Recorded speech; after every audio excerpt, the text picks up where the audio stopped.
policy of the US government right now.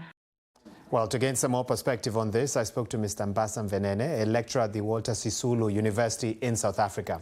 I began by asking him why the Trump administration is so keen on sending deportees abroad.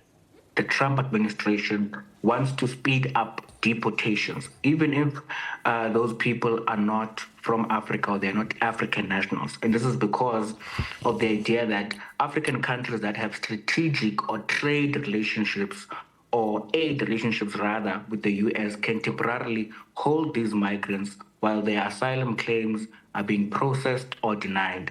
And although this is framed as cooperation, but really it's a form of offloading the so-called migrant burden using the language of the conservative right in the USA. The US has always complained about illegal migration. Why such drastic measures at this time? First, we need to think of Trump's 2024 presidential election campaign, and it was built on cracking down on immigration. And now that he is in office, we're seeing a return to hardline tactics as we had seen in the previous administration by Trump. And secondly, we also saw the US Supreme Court ruling sometime last month, and this in reality opened the floodgates. So this legal green light gives them the power to act fast, even in cases involving vulnerable migrants. Do such measures fall within, or are they common in international diplomacy and customs? Would you say this is what countries do sometimes to get other countries to follow a particular path? Unfortunately, yes. If you read any book on international relations or you attend any international relations 101 political studies lecture, you'll be told about soft power and hard power that is used in the main by powerful states or what we call hegemons or superpowers in international relations. So what we're seeing with visa restrictions, for instance, that are affecting Nigerians is a classic carrot and stick diplomacy. So although this is legal under US domestic law, but diplomatically it sends a troubling signal that African sovereignty can be leveraged or bypassed to serve US interests. Why do you think the African Union or other regional bodies aren't commenting on this? I imagine if President Trump was trying to do the same in Europe, there would be a strong response from the European Union. Frankly speaking, the African Union's silence is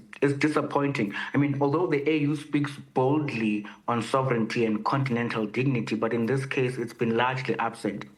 That, of course, maybe because there are bilateral deals that have been struck behind closed doors, or because some of these governments fear losing aid or investment by speaking out.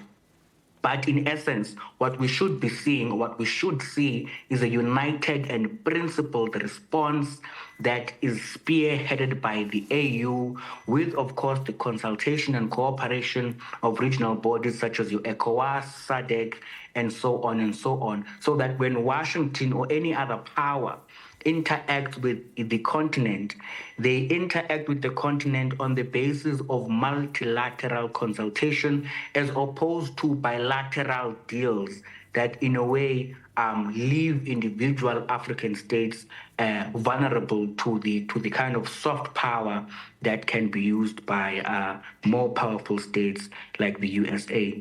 Is there a danger to the security of some of these nations that might receive some of these asylum seekers or deportees, that they could be allowing criminals within their borders? This is a major security risk for the 5 nations that would fall part of this third country's agreement. And there is no guarantee of stability or security. For instance, in South Sudan, 7 of the 8 deportees were not even South Sudanese, and to add on to that, some were reportedly convicted criminals.